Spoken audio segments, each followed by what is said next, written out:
क्या त्रुटि रह गई जिससे कि वो पूर्ण हो सके। तो भगवान शिव शंकर से देवी पार्वती जी कहती है कि महाराज ये जो सब पूजा पाठ हुई है उससे मेरा कुछ नहीं हुआ है महाराज, आपने देवताओं को प्रसन्न किया है। कहते हैं कि मंडपम मधुपर्कश्य लाजा होम परिक्रमा याव सप्तपदी नाम तावत कन्या कुमारिकाम, जो मंडप छाया हुआ डेकोरेट किया है उससे वहां की शोभा बढ़ी हुई थी। मद पर कह जो मामा ने थोड़ी देर पहले दही आपको खिलाया उससे देह की शुद्धि हुई आपकी।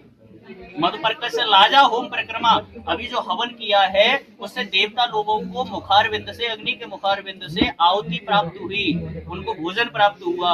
और जो 7 फेरे अभी जो लगाए हुए हैं उससे अग्निदेव प्रसन्न हुए हैं, ना कि मेरा विवाह पाणिग्रह संस्कार संपन्न हुआ है। तो देवी पार्वती जी कहने लगी शंकर भगवान से कि महाराज अभी मेरे पाणिग्रह संस्कार को पूर्ण होने में कमी है। तो भगवान शिव शंकर कहने लगे कि हे देवी पार्वती जी, आप हमको बताइए कि अब ऐसा कौन सा तत्व रह गया जिससे कि आपका पाणिग्रह संस्कार संपन्न हो। कि महाराज मेरी कुछ इच्छाएं हैं, मैं आपसे कुछ वचन लेना चाहती हूँ, उन अगर वचनों को आप पूर्ण करें तो मैं आपकी बाँ मंगाने के लिए। तो उन्होंने कहा कि ठीक है देवी पार्वती जी, हम आपके उन वचनों को अवश्य स्वीकार करेंगे, आप उन वचनों को मांगे। उससे पहले आपके होने वाली कनक जी आपके कौन लगेंगे? अनुराग जी, ये प्रश्न है एक वकील की तरह के आने वाली जो कनक जी हैं आपकी कौन लगेंगी? कोई बात नहीं है, कहने के लिए अर्धांगिनी, पत्नी या वाइफ, तीनों में कोई अंतर नहीं है। वाइफ का मतलब क्या होता है? कोई बताए वाइफ का मतलब क्या होता है? वाइफ वाइफ चिल्लाते मेरी वाइफ है।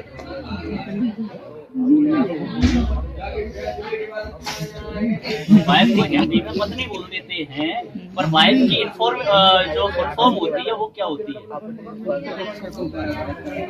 देखो ये सब मसाले जो डाले जा रहे हैं आपको इसलिए डाले जा रहे हैं कि पंडित जी की भाषा आपको इन मसालों के द्वारा ही याद रहेगी, अन्यथा संस्कृत में मैं 7 श्लोक बोल करके आपके वचन बदलवा सकता हूँ पर आपको याद नहीं रहेगा पंडित जी का कहेगी। पर ये जो मसालों साथ में जरूर का है वो जरूर याद रहेगा मेरे उपा के माध्यम से वो वचन आपको याद रहेंगे।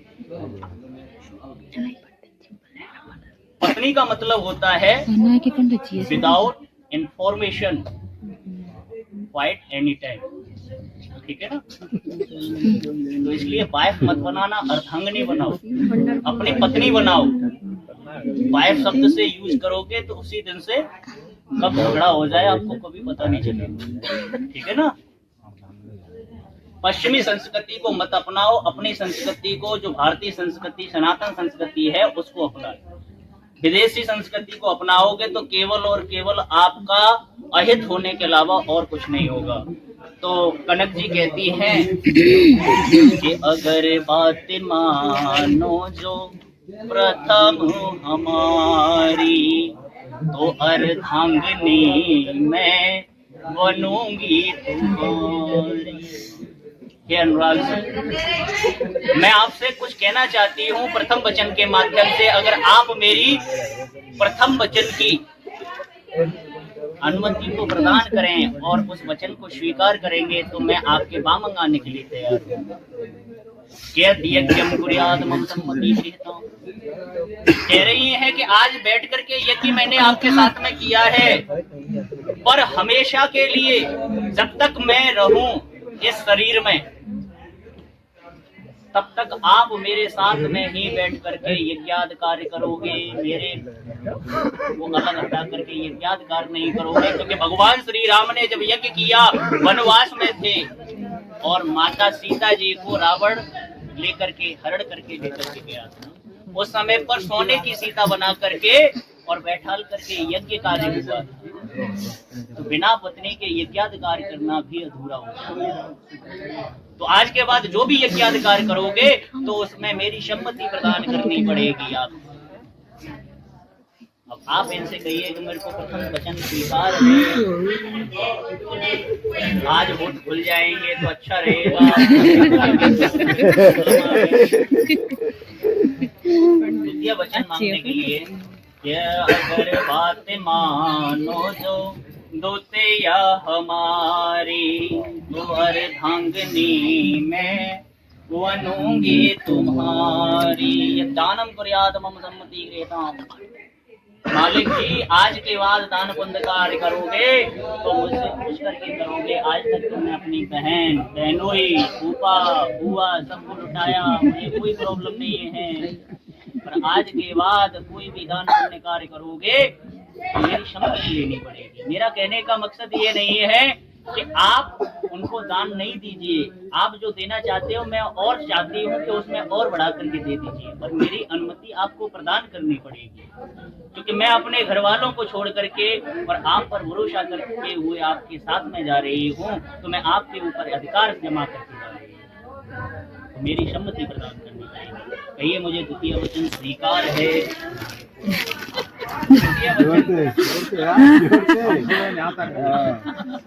अगर बात मानो जो तृतीया हमारी, तो अर्धांगिनी मैं बनूंगी तुम्हारी। अवस्थाने मम पालम कुर्यातः। आज तो मेरी बाल्यावस्था मेरे पिता के घर पर कटी हुई है, तो ये युवावस्था में मेरे चेहरे की चमक को देख करके सुंदरता पर मोहित होते हुए आज मेरे को विवाह करके लेकर के जा रहे हो। कल इसी चेहरे पर वृद्धावस्था आने के पश्चात में चेहरे पर झुर्रियां पड़ जाएंगी, ये चेहरा बदसूरत हो जाएगा, देखने में अच्छा नहीं लगेगा। पर जिस समय आज मुझको जितने प्रेम के साथ में, जितना प्रेम आज तुम्हारे अंदर झलक रहा है, मुझे विवाह करके लेकर के जा रहे हो, जितना युवावस्था में प्रेम करोगे उतना ही वृद्धावस्था में अगर प्रेम मेरे करोगे तो मैं आपके साथ जाने के लिए स्वीकार हूँ। कहिए, मालिक, तृतीय वचन हमें स्वीकार है।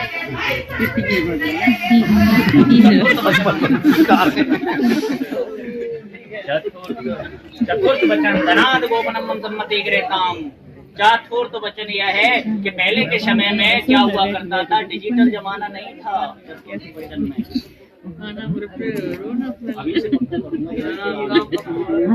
चतुर्थ वचन में पहले के समय में क्या हुआ, बंद कर देना, रुके मारे कौन सुना। बैंक वगैरह नहीं थी, मटके में भरा धन और गाड़ दिया, ना नाती को देंगे ना बेटा को देंगे, हम जीते जी उसको यूज भी नहीं करेंगे और चले गए, न कब बताएंगे। और न तो बेटे को मिला ना नाती को मिला, और उस बेटे ने उस संपत्ति को दूसरे को बेच दिया और दूसरे ने किसी तीसरे को बेच दिया, और जब उसकी खुदाई हो रही है तब जाकर के चौथे व्यक्ति को मिला।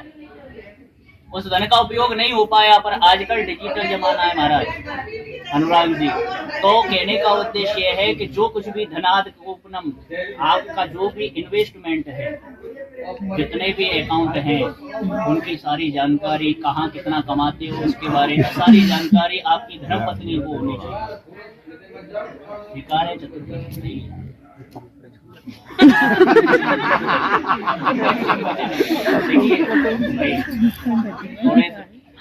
ऊपर लगा करके बैठे हुए हैं, सहरा रख करके, तो उन्हें मेडिटेशन महसूस होगी, तो इसलिए थोड़ा कोऑपरेट करो उनको।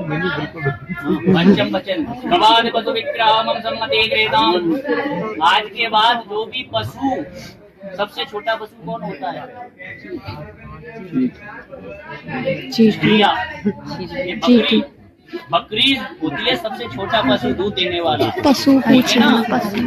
और बड़ा पशु होता है हाथी, ठीक है ना। सुअर,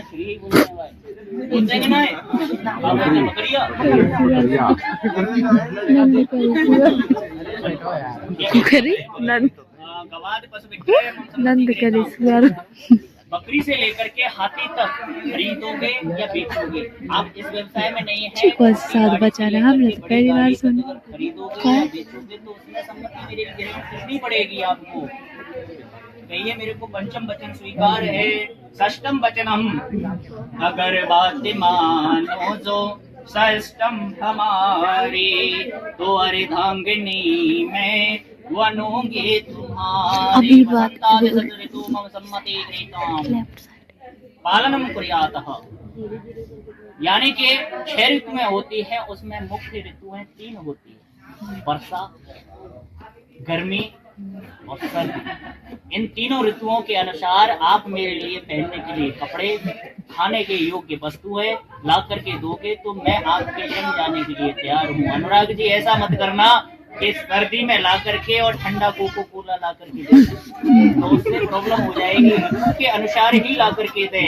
जितना आप कोऑपरेट करेंगे उतना आपको लंबे दीर्घ समय तक याद रहेंगे ये वचन, और अगर वचन याद रहे तो मैं 1000% इस यज्ञ के सामने बैठ करके कह रहा हूँ कि आपके जीवन में, वैवाहिक जीवन में परेशानियां नहीं आएंगी। आजकल की जितनी भी जो भी शक्तियां हैं, मातृ शक्तियां हैं, और जितने भी पुरुष वर्ग से हैं, वो अपने वचनों को ना तो मानते हैं और ना ही याद उन्हें है, और इसी वजह से हर एक घर में पति और पत्नी के बीच में कहीं ना कहीं कछुला वगैरह चले जाते हैं समय पर, समझ रहे हो? तो वो वही कारण है। इन सारी चीजों पर ध्यान न देना। षष्टम वचन है, सप्तम वचन है, लास्ट वचन है, मुख्य वचन है। मुख्यतः याद रखना, अगर 6 वचन भूल जाओ तो कोई परेशानी नहीं है, पर सप्तम वचन को मुख्यतः याद रखना। सगी सुगम हास्य कटु वाक्यम न वदेतम कुर्यातः। महाराज, मैंने कितना भी घोर अपराध क्यों ना कर दिया हो,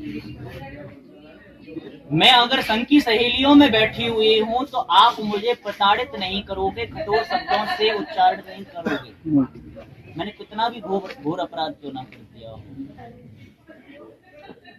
तो आप सखियों के बीच में बैठी हुई आपकी अगर धर्म पत्नी है और आपको किसी भी बात के बारे में मालूम पड़ता है तो उस समय पर वहां उसकी बेइज्जती नहीं करोगे। सखियों के बीच में एकांत में ले जा करके उसे समझा सकते हो, बहला सकते हो, कुछ भी कर सकते हो उसके साथ में, वो उसको स्वीकार होगा, पर समाज में बेइज्जती उसको स्वीकार नहीं होगी नारी को। तो ये सप्तम वचन विशेष करके ध्यान रखना, क्योंकि वही काली है, वही चंडी है, वही लक्ष्मी है। स्वरूप अलग अलग है और एक ही नारी के बीच में होते हैं। कब काली महाकाली बन जाए, कब चंडी बन जाए, कब दुर्गा बन जाए, नारी के हर एक स्वरूप अलग अलग है। तो कहिए कि मुझे सप्तम वचन स्वीकार है। अब तो हमारे बामंग आ जाइए। बामंग आने के लिए कनक जी जाने लगी, पार्वती मैया शिव जी के बामंग जाने लगी।